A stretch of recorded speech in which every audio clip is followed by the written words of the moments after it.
The village square was bustling. It was fair day soon. Mayor Bob puffed out his chest. This was important.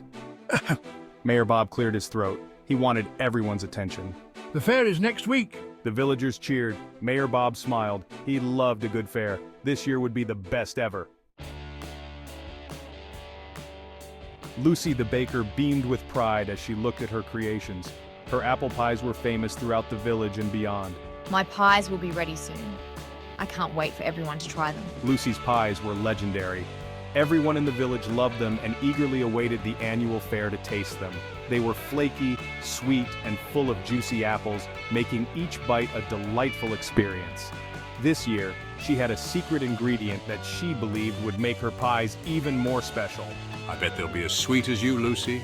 Your pies always bring a smile to everyone's face. Lucy blushed, her cheeks turning a rosy pink.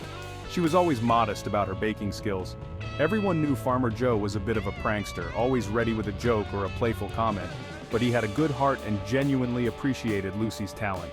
The village fair was a time for everyone to come together, enjoy good food, and share laughter. Maggie, the nosy neighbor, leaned in. Did you hear? Farmer Joe lost his prize chicken. Everyone gasped. Farmer Joe's chickens were the best in the village. They laid the biggest, tastiest eggs, especially Cluck, his prize rooster. Cluck is missing. Does anyone know where he is? Suddenly, a loud cock-a-doodle-doo echoed through the square. Everyone froze. That sounded like, Cluck! Cock-a-doodle-doo! And there he was, Cluck, a large rooster with bright red feathers landed on top of the Welcome to the Village Fair banner. He strutted proudly on top of the banner, looking very pleased with himself. Cluck, get down from there. You're causing a scene. But Cluck ignored him. He had an audience. The rooster stood tall, his feathers gleaming in the sunlight, as if he were the king of the village. The villagers erupted in laughter. Children pointed and giggled, while the adults clapped and cheered. It was as if Cluck had become the main attraction of the day. Cluck was putting on a real show. He strutted back and forth, his chest puffed out with pride. The villagers couldn't get enough of his antics. He flapped his wings and crowed again, louder this time, as if to say, "Look at me, I'm the star here!" Cock-a-doodle-doo, his crow echoed through the square, drawing even more attention. The villagers pointed and laughed as Cluck strutted on top of the banner. It was a sight to behold, a rooster commanding the attention of an entire village. Mayor Bob threw his hands up in exasperation. He had planned a serious announcement, but now it seemed impossible to get anyone's attention. Meanwhile, Farmer Joe tried to coax Cluck down with a handful of seeds. "Come on, Cluck," he pleaded. "There's a good rooster."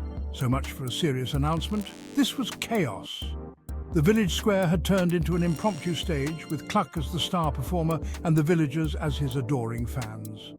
The planned event was forgotten, replaced by the unexpected joy and laughter brought by a single proud rooster. But even he had to smile. Cluck was hilarious. The way he strutted around, pecking at the ground and clucking loudly brought joy to everyone. His antics were the highlight of the fair, and no one could resist his charm. Maybe a little chaos wasn't so bad. In fact, it seemed to bring everyone closer together. The laughter and the shared moments of surprise created a bond among the villagers that was stronger than ever. Well, the fair is sure to be interesting. With Cluck around, you never know what to expect. It's like having a little bit of magic in the air, making everything more exciting and unpredictable. The villagers were all smiles as Cluck continued his antics. Children ran around trying to follow him while adults watched with amusement. It was a sight to behold, and everyone felt a sense of community and joy. Lucy offered him a piece of apple pie, her eyes twinkling with delight. Cluck pecked at it eagerly, much to the amusement of the onlookers. It was a simple gesture, but it added to the charm of the day, while Farmer Joe shook his head and grinned, accepting defeat. He had tried to keep Cluck in check, but it was clear that the chicken had a mind of his own. And honestly, Joe didn't mind one bit. Here you go, Cluck. Enjoy your treat. The villagers loved seeing Cluck being pampered, and it became a tradition to feed him special treats during the fair. The villagers cheered and went back to setting up. The fair was in full swing, and everyone was eager to participate in the festivities. There were games, food stalls, and music, all adding to the vibrant atmosphere. Cluck had saved the day. His presence had turned an ordinary fair into an extraordinary event. People would talk about this day for years to come, remembering the joy and laughter that Cluck had brought. This was going to be the most memorable fair ever. The decorations, the laughter, and the sense of togetherness made it a day to remember, and at the heart of it all was Cluck, the little chicken who brought so much happiness to the village.